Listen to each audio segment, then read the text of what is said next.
in a happy situation today, the hockey fans, because 2 days before, a good positive thing has happened in Indian hockey.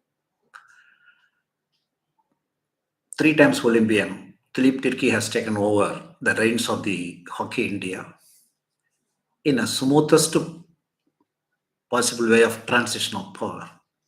Because in the past, whenever the regime changes, it used to precede a pace of acrimony, adversity, prolonged period. Those things did not happen this time. True to the nature of the very personality of Dilip Tirkey, it was another non-controversial but very path-breaking development has taken place. Yes, now he is the president of the Hockey India. When a player makes to the top chair, the expectations rises. Yes, that too, the given situation the Indian hockey is in, that is, upbeat mode exists after Tokyo. Women have reached Olympic semi-final, and the men have got a bronze medal after 4 decades. So naturally, the expectations is on high. So it is very. Sometimes it looks. The history says it is though difficult to reach the top. It is not that easy to stay at the top. That's why when India won the gold in 1928, I continued up to 1964 with a small break in 1960. It was hailed as a Himalayan achievement because reaching at the top is a very difficult thing, but staying at the top requires consistent effort, meet the expectations of the people, and staying at the top is going to be a monumental task. Even the legend Charles Worth wrote a book called Staying at the Top. There you can understand he has given to his best how it is difficult to remain at the top. And he was talking about the context of Australian hockey, women's hockey, and men's hockey. So, the first task before our legend Dilip Tirkey is going to be how to stay at the top. Indian hockey is not exactly at the top, but it is world number 3, and its ranking is varying between 3 to 4. Just because we won the bronze, we can easily say, without going into the arithmetics of ranking, we are world number 3. Now that a legendary player has taken over the hockey India, certainly everyone will expect, can we make next step silver, gold? And the time for achieving the next step is not much. It's hardly 2 years. 2024 we have Paris Olympics. So all eyes will be fixed on the 2024 Olympic. So what different things the Dilip Tirkey is going to do than the existing setup that has seen its successful days is a thing that we will be watching in the coming days. Certainly, Indian team now has developed its own formula of elite performance. Players are selected, about 60-65 players, age group categories, men, women. Then they are put in a trial. Then it is reduced to 33 players. And these 33 players, round the year, they are under the care of Hockey India, supported by Sports Authority of India as always. They were not exposed to domestic competition, which involves a lot of travel, strain, and fitness level, other things you can't measure. That's how their energy or motivation dissipated in the past, which perhaps contributed to our decline in the 80s and 90s. So conserving core group of players, 33 players, and continue to give the same kind of practices, support staff, assistance, all other things has to continue. If possible, certainly he will study the existing structure and improve the elite performance. That of course goes with the what are the competition you are providing to them, what are the tour plan, and many other things. So to put it in a small way, the first task before Dilip Tirkey is how to stay at the top and meeting the expectations of the people. The second thing, everybody will agree to that, is India is now known a country that has innovated Hockey India League that has become very popular, that has become the cornerstone of the last decade, that has ultimately saw an Indian becoming the president of the International Hockey Federation, which was unthinkable a decade ago. Any former players, legends in the recent scenario across the world, everybody remembered was Hockey India League because they had a wonderful experience, the diversity that India produced, and the support it has elicited on the grounds.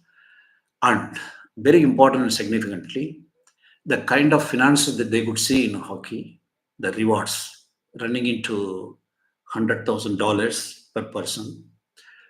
So this kind of thing, it has to be revived. Hockey India League could not be continued after 5, 6 editions.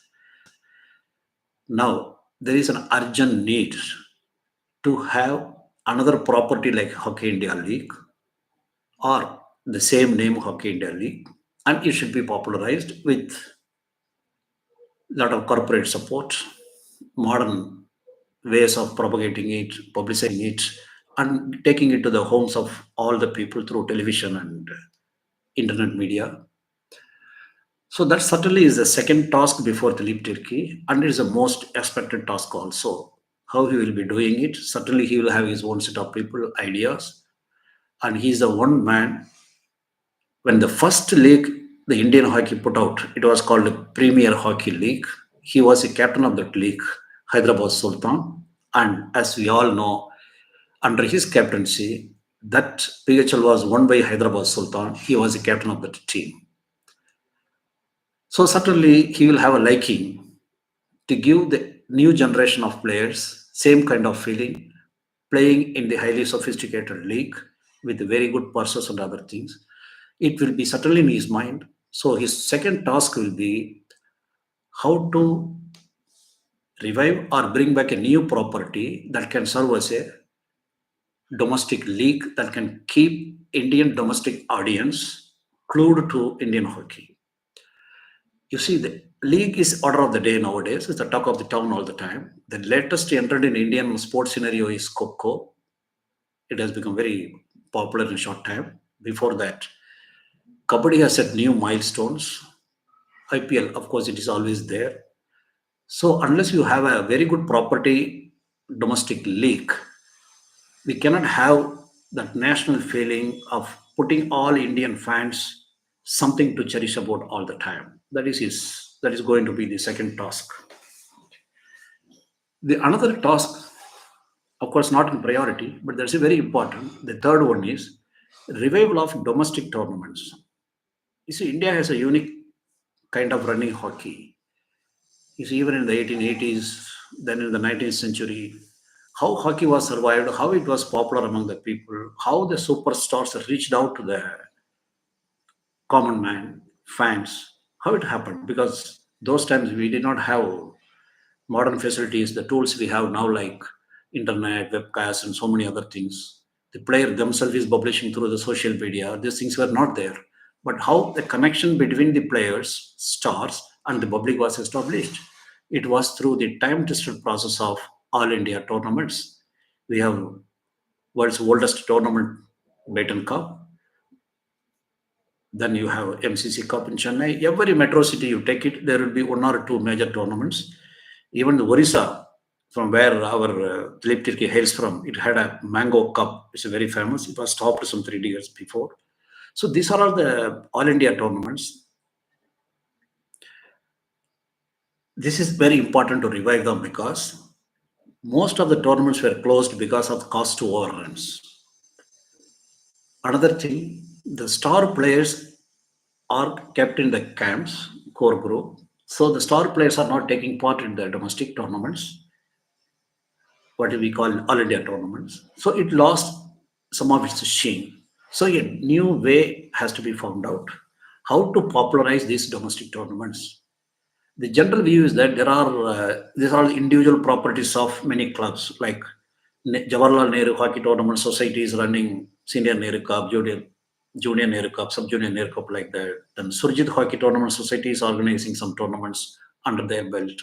So these are all individual properties, but they are contributing collectively to the development of hockey at domestic level. They have a lot of issues nowadays. Even the ground, the turf on which they are hosting it, be it Bombay or Calcutta for Brighton Cup or anywhere in Delhi, the turf cost itself has become very high. At the same time, you don't get proportionately income also through these domestic tournaments because of many other factors. So has to be a way found out. The tradition of many regions holding the major tournaments has to be worked out. One more aspect here is that last 10 years we have seen a very negative trend. Previously, from the neighboring countries like Sri Lanka, Bangladesh, Pakistan, their club teams, their institutional teams used to visit India, take part in their domestic tournaments. Somehow, this thing has been very severely complicated and messed up. They made so many rules and regulations.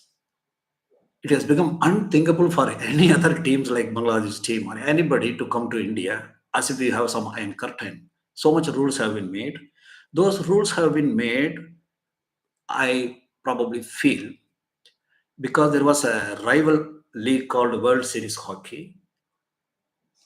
So the organizers do not want to have a competitive series like that. So many rules have come because of that. That's the origin of those obstacles for foreign teams participating in India. There is a need to look at these rules and regulations afresh and see that teams from neighboring countries take part in these domestic tournaments. If that happens, it can really offset our own stars, the core group players not taking part in these domestic tournaments. This is my view. But I think with his team under his disposal, Mr. Dilip Tirkey will look into this aspect very seriously and how to revive these domestic tournaments. This, according to me, is the third most task that lay before him. What is the next task before him? I think Indian hockey is sustained by the institutional teams. Like Dilip Tirkey himself is a product of Indian Railways before going into the Indian Airlines. Like this, every player have one institution in their level. Without institution, the player's personal life prosperity would not have been ensured. So 90% of the Indian players, even now in the any core group or anything, they are employees of some institutions. If more institutions come and more institutions will have their own teams, that will be good for the hockey. So expansion of institutional teams will be the next task before him. That's a very necessary one.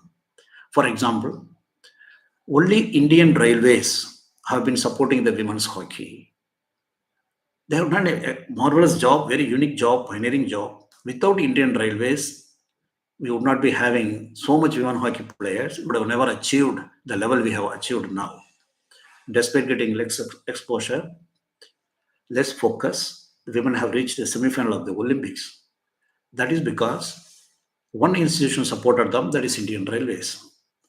After the Tokyo success, we saw some other institution taking interest and making their own team, which is a very, very good sign.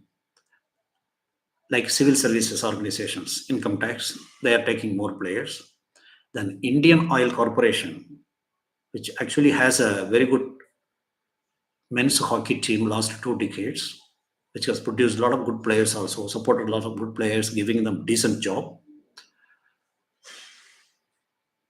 Like that, like Indian Oil, many institutions should come forward and make their own hockey teams, especially for women.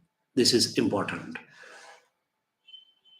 This should be the new dispensations area of interest and meeting the heads of various organizations, convincing them to start a women's hockey team or a men's hockey team or some academies on their own, like Tata is doing in his own home state, Orissa. So there is a need to increase the institutional role which can directly benefit players. That, according to me, will be the fourth important area. The fifth important area, and of course, I will stop at that, is he has already articulated it as he has taken over the charge and returned to Orissa and has given many interviews. Very nice to see his views are splashed everywhere.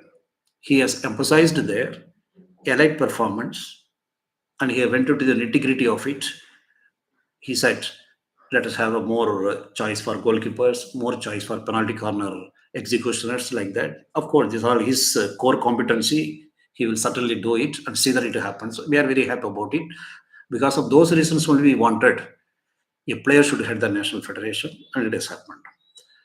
The another thing he emphasized is focusing on grassroots hockey. This is the most critical area nowadays. For example, I can say in Delhi, where I live, there are more than 2,400 higher secondary schools. But how many schools have a hockey team? It's very countable. But at the same time, these educational institutions, they have every unit will have a basketball, table tennis, football. Of course, cricket is there, these teams, but not hockey because it's slightly costly game. But because the schools don't play, much of the schools don't play in every state, the appeal of the sport has come down. If a student in his lifetime played a particular sport, in his lifetime he follows that sports throughout his lifetime. For that kind of growth that can ensure sustainable growth, we need grassroots development. Grassroots development is now left to state-run academies. They sprout some talent, polish it through their academies, the government support. That is certainly essential thing, but that is only quality part of it. But the Indian hockey to be popular and live up to the image of national game, to have a national appeal in every state and every corner, which now is restricted to 5, 6 states. The grassroots development has to take place. I'm very happy it is already in his mind, he has already articulated. But still, I will suggest there's a very complicated terrain he has to tread with. If he can revive grassroots hockey in an amateur sport like hockey, that is going to do a great service.